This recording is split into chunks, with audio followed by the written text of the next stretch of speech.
السلام عليكم ورحمة الله تعالى وبركاته. المهم في هذا الفيديو غادي نهضر على بعض الامور اللي كنحس بها انا وكنشوف فيها انا وغنعطي المنظور ديالي وغنعطي الراي ديالي في هادشي اللي واقع في المغرب. فعلا الصحة خصها تكون، التعليم خصو يكون، غلاء الاسعار ما يبقاش، النهب والسرقة ما خصناش تبقى. فعلا انا مع هادشي هذا، ولكن بغيت نوضح شي امور اللي هي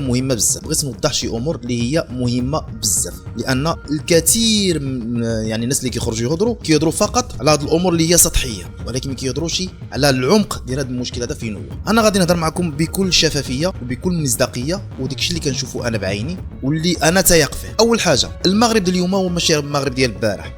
انا ولد الثمانينات، شحال هادي كانت الدنيا باقاش، ولكن كانت الجوده في التعليم وكانت الجوده في الصحه. باش نكونوا واضحين، ما كانش شي غلاء الاسعار، كان الانسان كيشري الخضره بواحد الثمن مناسب، كيمشي ببقال 50 درهم كتزوج لك سيمانه، دابا 200 درهم ما تزوج لك حتى نهار واحد. علاش؟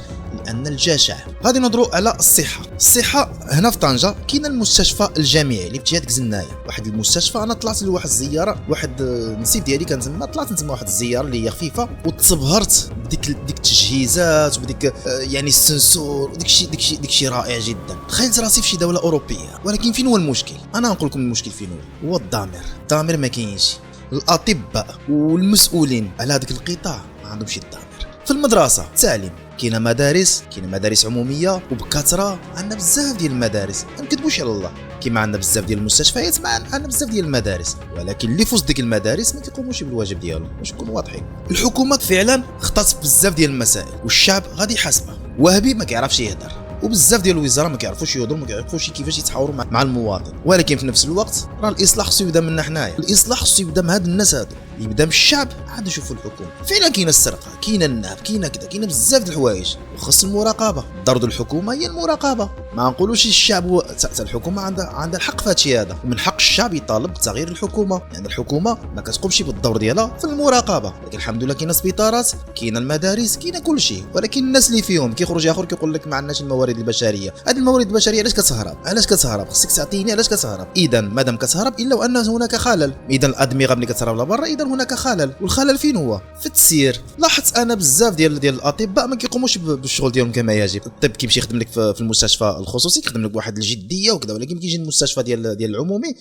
دباطل، كيجي تما بحال اللي فيه النعاس، وما كيعطيكش حتى قيمه، لان هذاك الطب ديال الدوله. هذا هو المشكل. الضمير ما كاينش. كتمشي للادارات كتجبر بعض الناس الله يعمرها سلعه، يسربوا لك الشغل ديالك ويبتسموا معك، وكتجبر بعض الكائنات اللي الصراحه الله لا علاقه لهم، كيجبروا الله جالسين تما بحال اللي كيعمل فيك الجمل. انا نهضروا على هذه المظاهرات وهذا الشيء هذا اللي الانفلاتات الامنيه. هذه الانفلاتات الامنيه راه كاينه واحد المجموعه ديال الشباب اللي حاقدين على البلاد. علاش حاقد على البلاد؟ لان تينا القلب ديالك خلق فيه الحقد. راه انا كنشوف هذا الشباب اللي كيخرج يهرس دابا هذاك الشباب اللي كيجري زي عباد الله وكيتعرض للناس، هذاك هو اللي خرج ومشى كيهرس. اما الشباب خرجوا بواحد المسيره سلميه. واليوم في مدينه طنجه من خلال التتبع ديالي للمسيره هذه اللي خرجت دابا حاليا، من خلال مواقع التواصل الاجتماعي، شفت واحد من المجموعه ديال الشباب كانوا ماشيين في مسيره سلميه، ولكن شافوا ان هناك دخلاء، هناك جمعيات، هناك بزاف ديال الناس اللي باغيه تشربك القضيه. فشافوا ديك الشيء، هذاك الناس انسحبت. الامن الوطني كنشكرهم هذا المنبر، كان التدخل ديالو سريع، وتم القبض على مجموعه ديال الشباب اللي كانوا عوالين يعملوا شي حاجه. هاد الناس هادو انا ما كنعتبرهمش مواطنين، وخصهم اشد العقوبات، خصهم المؤبد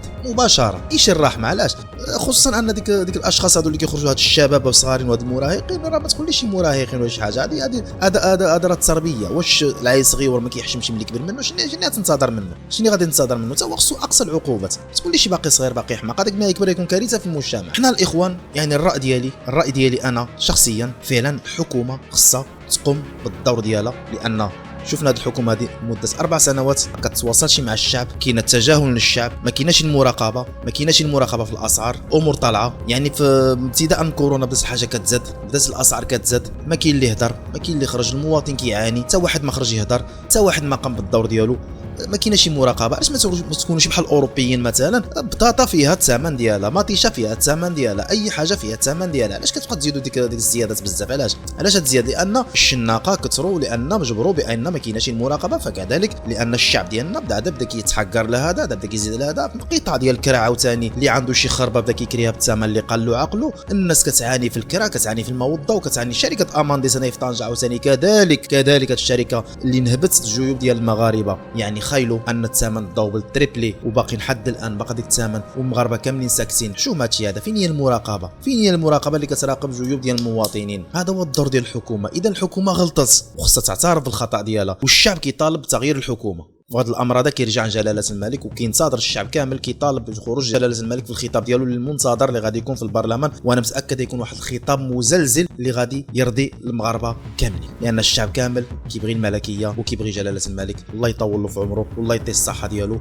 ونتمنى المغرب ديما يبقى واحد البلد امن، وحنا فرحانين بهذه التنميه، فرحانين بتنظيم كاس العالم، فرحانين بتنظيم كاس افريقيا، وخصنا المغرب ديما يبقى ديما يمشي مزيان في مزيان. وحنايا كمغاربه خصنا نصلحوا راسنا صراحه الله، خصنا نصلحوا راسنا. عندنا الحقد، عندنا الحقد، عندنا الحسد، عندنا استغلالات، عندنا التجبر، عندنا الظلم، عندنا التكبر. هادشي كامل خصو يزول، لان الانسان اذا رجع عند الدين ديالو ورجع عند الله سبحانه وتعالى فاكيد غادي يمشي الشريعه الاسلاميه، والشريعه الاسلاميه الحقيقيه اللي عايشين فيها الاوروبيين دابا حاليا. ما كاين لا حقد، ما كاين لا تابع على حتى شي حاجه. في المغرب عندنا التابع وعندنا بزاف د الحوايج، وهادشي هذا هو اللي خلانا اننا نستغلوا بعضياتنا ونتحقروا لبعضياتنا ونتهكموا لبعضياتنا ونتعنزوا لبعضياتنا. يعني هادشي هذا هو اللي خلى هاد الامور هذا تزيد تطور الى اسوء. يعني الناس ديال في الجيل ديالي ديال الثمانينات يهضروا دابا، كنتي كتقرا في المدرسه قرايه، وشحال من استاذ خرج، وشحال من واحد خرج مهندس، وشحال من دكتور، وشحال من واحد الناس وصلت بعيد. اصدقاء ديالي وصلوا بعيد في القرايه اللي كانت. انا الخاوه ديالي من القصيده عرفتي القصيده في هذا الوقت هذا كان يقتلوا قصيده خانزه، مشاو له فيها جوج فاختين درجوا تعوجوا مره تفتسوا. تعالج في مستشفى محمد الخامس ديك الفتره هذيك، الفتره ديال التسعينات، كان الطبيب مزيان. دابا لا، كان الطبيب كيقوم بالدور ديالو. كان عقل واحد اذا كان باقي بالروح اسمه اللواح، طبيب العظام، على معامله وعلى حتى الاطباء اللي رجعوا عنده حسن النظر. اقسم بالله هادشي كان داركم في التسعينات، ودابا هادشي تبدل. علاش؟ لان العقليه تبدلت، الحقد والعنطازه وكلشي كيبغي الفلوس. يعني باش نعدل لك شي حاجه اعطيني باش نعدل لك، يعني الرشوه رجعت، يعني جا امر عادي. اخوان الهضره اللي نقول الاخرانيه وهني بهذه الحلقه وهني بهذا الفيديو، وهو ان خصنا نرجعوا نفسنا حنا هما الاولانيين. واذا كنا حنا متحدين وكنبغيو الاخرين بعطيسنا، واللي عنده شي منصب، واللي عنده شي قطاع خدام فيه ويخدم بالضمير ديالو، اقسم بالله المغرب غادي يزيان وغادي يزيان وغادي يزيان، وكلشي كيحسد المغرب ديالنا. تحياتي.